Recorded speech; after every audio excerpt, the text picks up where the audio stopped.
first Global Forum on Tourism and Economic Development. Thank you. Many activities on this second day, non-stop between one panel and the next, with really important speakers around the world, from Beijing, going through Moscow, and to Chile and Vicuña. We are really linking all cities around the world in this forum. So let's present the next panel.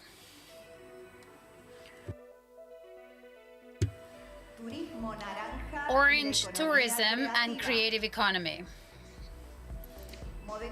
Moderator of this panel, Dinora Suarez Lemes. She is Director of Sustainability and Innovation at Wanderlust Global Life, defender of Sustainable Development Goals and Global Sustainability.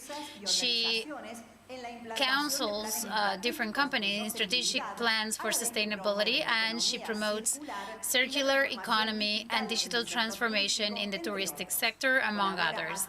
She actively cooperates with the United Nations, World Bank, and the African Development Bank in the devising and deployment of different projects. For more than 20 years, she's been an entrepreneur in Europe, Africa, and Latin America. She is founder and CEO of companies that are related to research, development and innovation, sustainability, tourism, fashion, and training.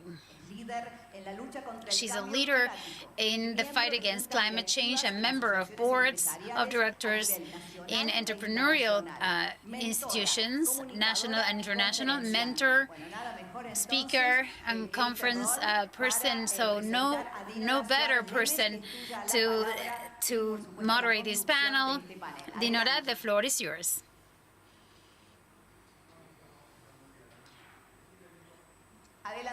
Go ahead, your microphone is off. Hello, good afternoon, Laura. It's a pleasure for me to be here.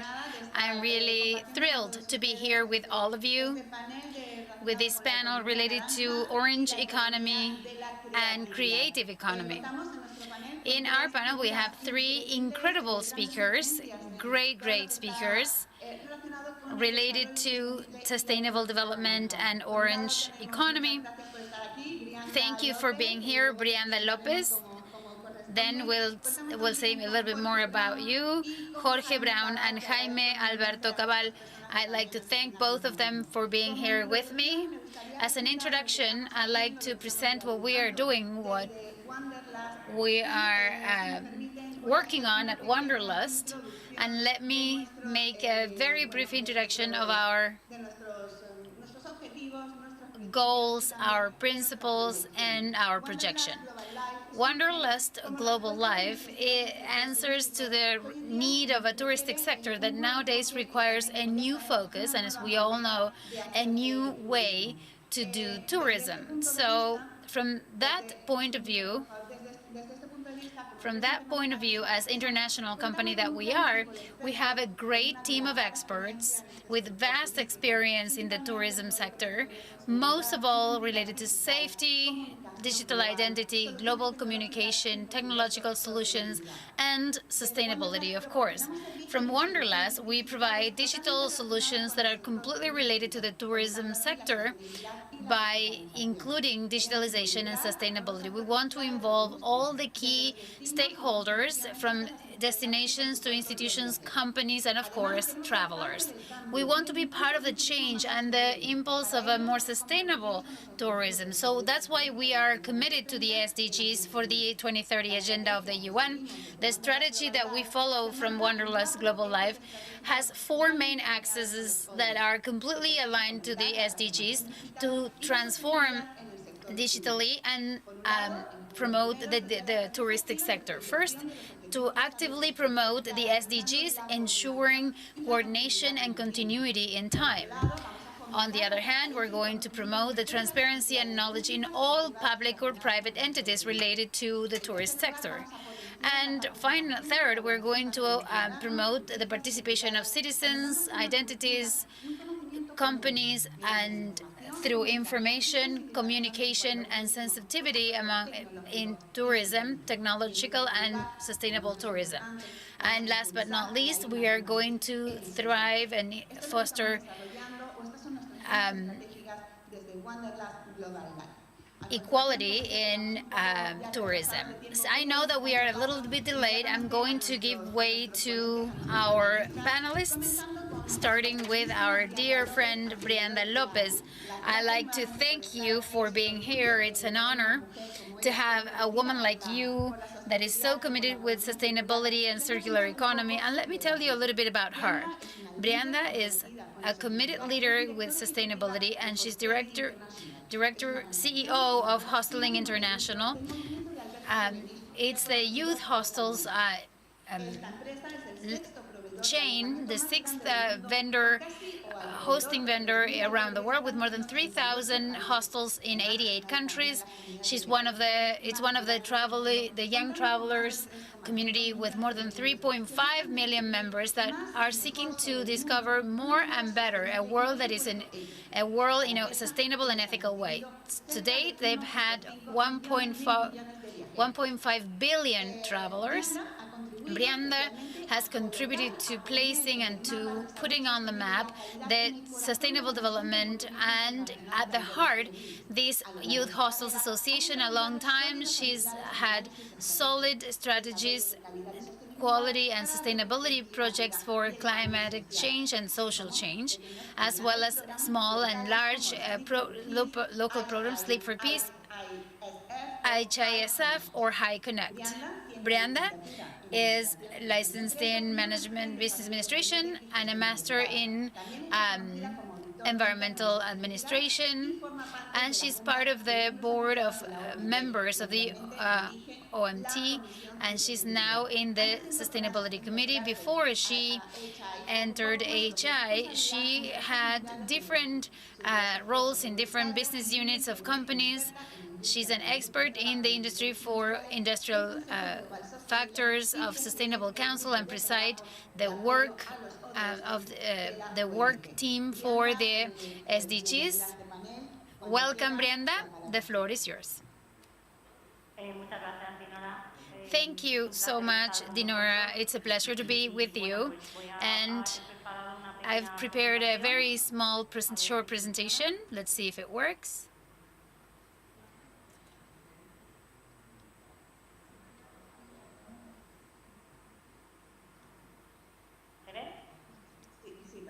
Yes, we can see your screen. Thank you for being here. It's an honor for me to be here. We are all looking forward to meeting again, and right now, any type of cooperation, especially thinking about the future. I'd like to talk about what we think is the future of tourism and what's going to do what tourists are going to do despite the pandemic and the impact. So we want to see what 2022 is going to be like, a different type of tourism, or to continue with the type of activities that we do at Hosteling International. As Dinora said, I'd like to introduce you to my company. I don't know, some of you, if you've traveled in 1929, the young travelers use these type of hostels, and they are the ones, those are the type of places that we represent after training and more than 90 years in the industry. Now if you go to the Netherlands, you will have a more diverse concept with a market that is much more diverse despite the young people. With the young people at the heart of it, but with sustainable places like the one on the left, made with sustainable materials, but also with the most important thing for us is cultural exchanges when they stay in our hostels. Dinora summarized our company, but we are also an organization that has members, a non-profit, that we are focused towards a mission that was born with the purpose of facilitating travelers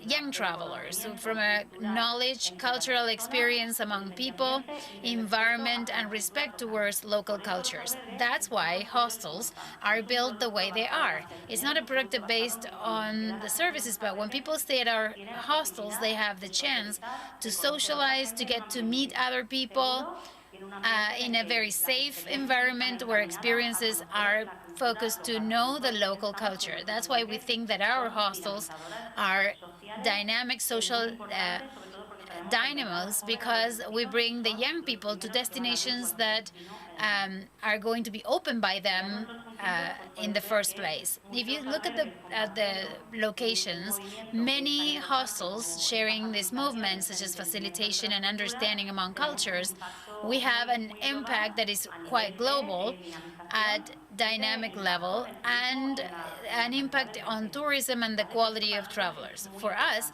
this is very important. Now, for today's panel, I've focused on 3 initiatives that we have from the local perspective, which I think is very interesting, and I think they're focused on the sustainability axis. Initiatives that we work at global level, but that are implemented locally. The first one, as Dinora said, the Sustainability Fund. Since 2013, all of our travelers can compensate their stay with us and pay for their stay, and with the money that they pay that are those that are committed to sustainability, what we do is we invest that at local level, or they come to hostels where we help reduce the CO2 emissions. So since 2013, we've invested in 23 projects, and we always ask to contribute to the SDGs, but to also have educational purposes, to integrate communities, and to work with My Climate. We compensate at local level in destinations where we don't have a reach, but where we help development, like the project here. That is not also we contribute with funds, we give scholarships to women, to girls. The second project that is more of a social tone is Sleep for Peace. It's a global project that comes to celebrate the World's Peace Day, and we think we contribute by facilitating the cultural exchange among people to prevent conflicts. And when you know the other person, when you know the other culture in a relaxed environment, you see things in a different way, and that helps us prevent any type of stereotypes. We break down walls, and at the end of the day, we contribute what we call peace and tourism in general. In many cases, we are affected by world conflicts, in many examples nowadays.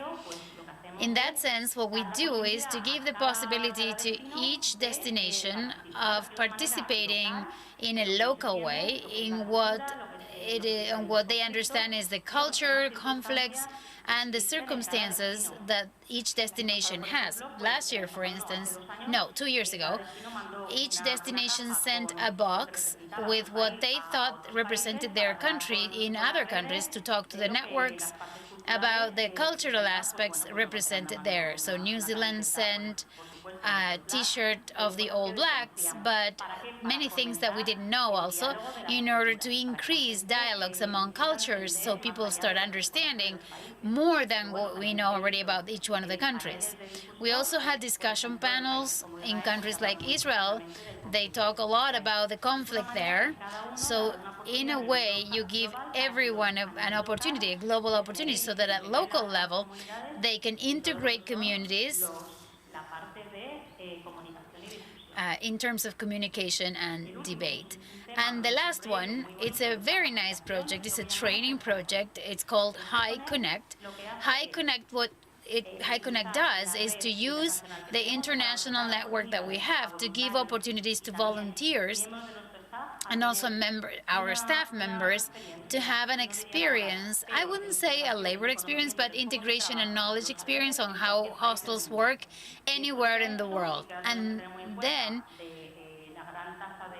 the great unemployment rate among young people. We give the young people the opportunity to have that first contact with tourism at simple level, labor level, but to get to know the country. And when they come home, they can also put in their curriculum some kind of labor experience, work experience that will open their doors for any other kind of better jobs or good jobs. But our greatest resource, our employees and the people that work in the hostels, it helps them a lot to connect with the brand and to understand what hosteling is beyond the hostel they're working for. That was just a very brief presentation, and I was saying local is very important, and there are many initiatives, many opportunities, economic opportunities to open for the future, and that's a concept for Orange economy. And with that, I would like to finish my presentation. Thank you, Brianda. I love your initiatives, one more interesting than the other, and working on that sustainable development that you and me and all of those in this panel defend, of course. And now let's move on to a great strategist and advisor, political and economic advisor. With more than 20 years, he has developed his professional career helping entities and organizations to implement sustainable development. Jorge Brown, good afternoon. He's VP and founder or founding member of the Advanced Leadership Foundation. You will tell us about the initiatives that you are developing, and they organize different forums around the world. He's partner of MAP Consulting, focused on implementation of production plans to integrate sustainability policies. Jorge, whenever you want, the floor is yours. Thank you, and good morning, everyone. It's an honor to be remotely, but it's an honor to be with you all. Thanks to the organizers, Maximiliano Malvesin, for this invitation. It is always a privilege to be in Cordoba because, our foundation, we had the opportunity to organize 2 World Summits on green economy. One of them had as a guest speaker former President Obama, always with the support of the governor of the province, Juan Schiaretti, to bring these opportunities to Cordoba province. And personally, I think is one of the most interesting provinces, not only in Argentina, but also in Latin America. We organize world summits, and in 2019, we organized one with Duque's administration and the mayor of Medellin. We organized the first Orange Summit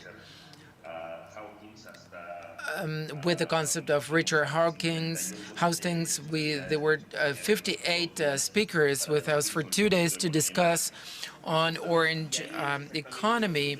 And this is where I would like to focus orange tourism, because orange tourism is the pillar between orange economy. I mean, the symbolic, it's a key driver because it is the differentiating driver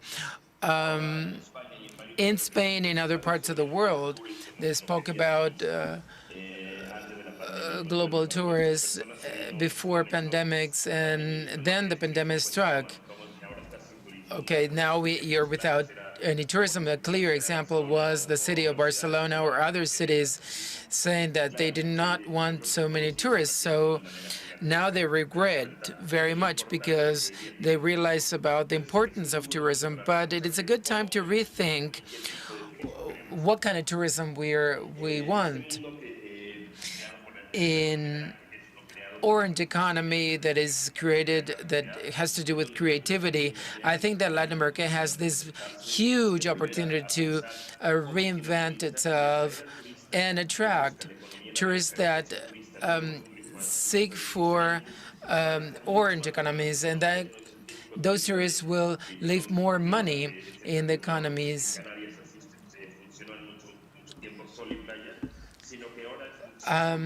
Tourists that are much more than sun and beach, right? They want to be involved and understand the cultures, the historical heritage. Even though our organization is American, but I'm Mexican, in Latin America we have a historical heritage like the pre-Hispanic, the colonial world, and the cultural traditions we have in each of our regions, because it is not by country but by regions, and there's an incredible diversity, and we have a great challenge as well, which is how can we promote and make governments and international organizations coordinate cultural and touristic activities so that they are not separate? They have to go hand in hand. And this is only the first step. We need to make institutions such as UNESCO and UNDP, they need to work together in order to create these kind of initiatives. And this is just the first step we need to make. The second step is to find new leadership within civil society that demands a very powerful participation, people leading in order to carry out new initiatives. For example, cinema festivals, and Cordoba is a leader in Argentina, but I mean, regions that attracts international tourists that will leave something that in Latin America we really need. Foreign currency. We need these tourists to come to Latin America and spend their money. Orange economy is just to say a few words, generates 33 million euros a year. And it's not only those benefits, but also external benefits. Tourism itself, 181 million a year. And one of 10 jobs, out of 10 jobs is related to tourism. If we join these two parts, this is an exponential factor that is important for the future. And what we want to build is new leaderships, find leaders that are willing to face the challenge and the responsibility to transform their own societies and transform them from the cultural tradition and authenticity of each of the regions in the world. And this is one of the best definitions and the most beautiful definitions of globalization. The more global you are, then more global that region will become, more interesting it will become to the rest of the world. I just loved your presentation. I couldn't agree more with you, because it is, we've known each other for some time now, and we are on the same page. And after Brenda, your presentation was fantastic. Now we'll give the floor to Jaime. Jaime Cabal, how should I introduce yourself? Because your CV, I mean, it's so long, it could take you many hours. But could you tell us what you're doing, what Colombia is doing to promote, to Valley Orange economy, all of the bets that you're taking on behalf of the government, what you're doing in Colombia? You're really the leader that is advocating for orange economy and creative economy. Jaime Cabal is the national executive president of FENALCO in 2019, and he was also a minister of economic development of Colombia and ambassador of Korea, right? That's a great summary, and many, many more things, but I just summed it up in those three things. He's had many positions, very relevant positions in the public and private sectors, always advocating for business and entrepreneurs. And he's a consultant, a conference, a lecturer, and an advocate for Orange economy. Jaime, the floor is yours. Thank you, Dinora, very much for your introduction. Thank you to the organizers for this invitation from Wanderlust for your very nice presentation on the company and your approaches. Also, greetings to Brianda. It's great to meet you again. The model that you presented is really wonderful. Sustainable tourism with Orange economy. And Jorge, thank you for your definition of Orange economy.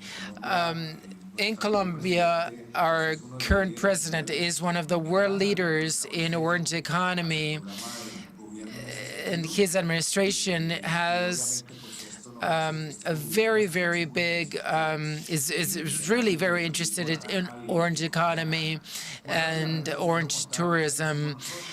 Briefly, I'll tell you a little about ourselves and then how we're developing Orange economy and share some success studies because we don't have much time. FENALCO is the largest federation in Colombia. We work together with organizations for the community. We have been been working for many years now. We are covering 120 business activities, many different sectors, and we are a national federation. The main business sectors we represent are really quite diverse, very cross-sectional. Let me say that we work with restaurants, hotels, businesses related to tourism, and this is where we're working in terms of Orange economy, and this is what we want to share.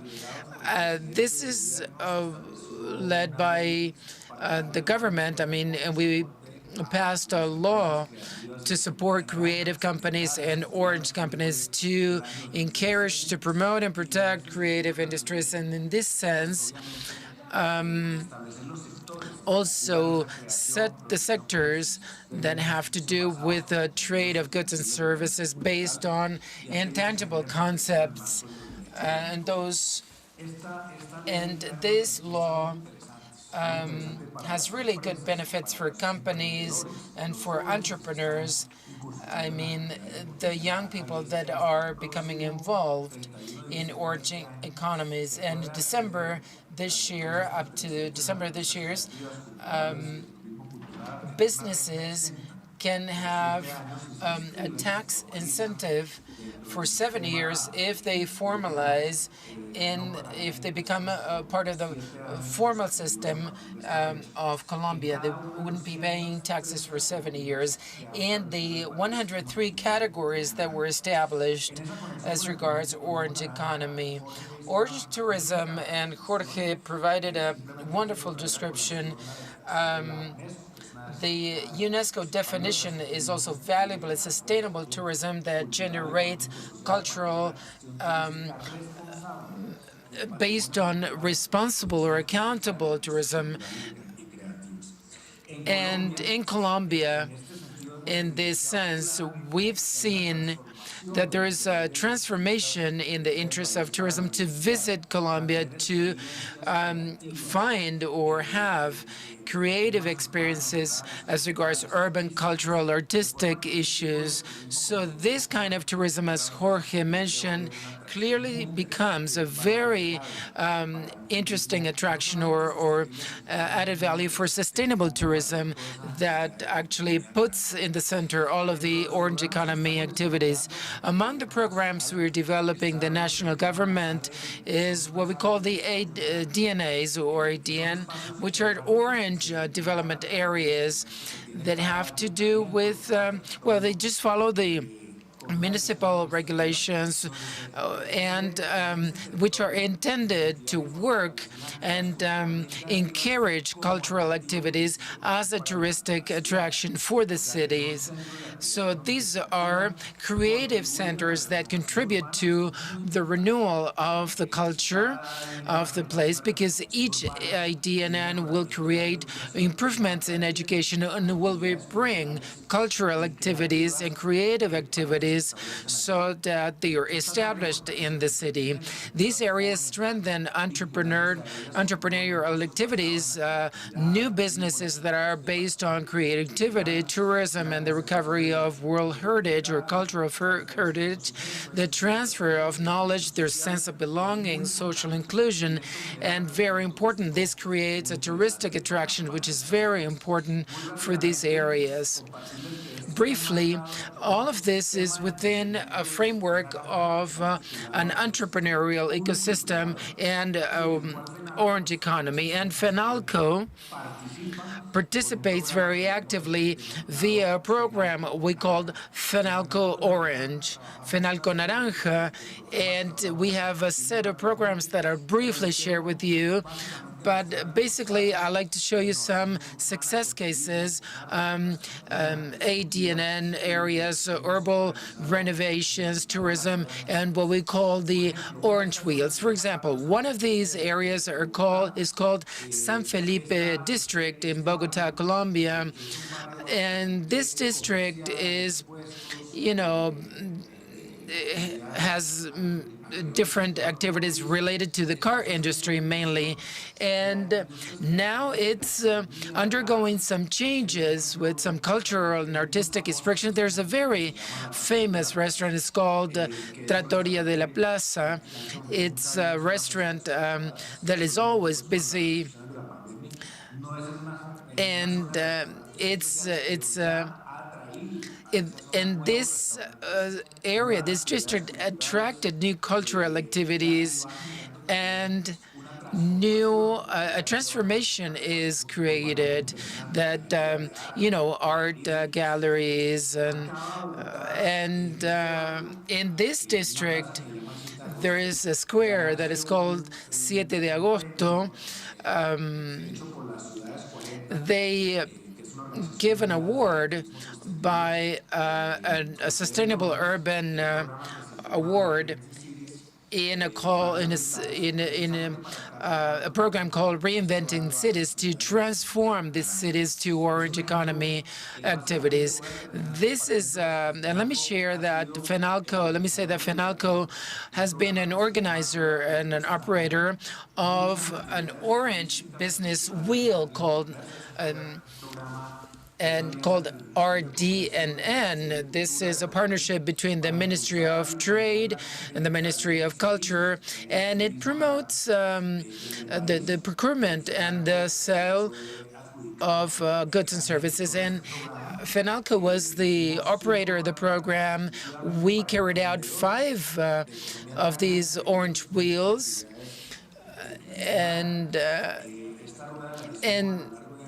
we did this in 32 departments or regions across the nation. We had over 3,600 participants, 25,000 applications, 2,500 people that registered on the platform, and over 1,200 appointments that were arranged. And this is a small amount. It's $1.2 million. This is for young people that are just beginning to be involved in orange tourism and orange economies. So this will be the end of my presentation. And these are just some experiences that we're working together with the private sector and the national government and FENALCO. Tienes muteado.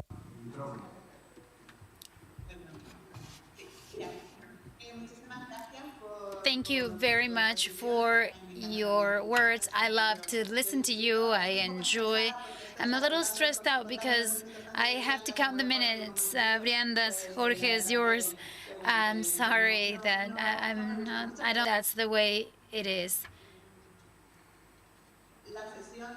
Would like to end this session by thanking you all. We have no time for questions, but I would love to maybe meet someday in the future and to go deeper on the great benefits of green economy and the creativity economy, that I think they are two vehicles that we have at hand to develop a new tourism model that is sustainable, of course.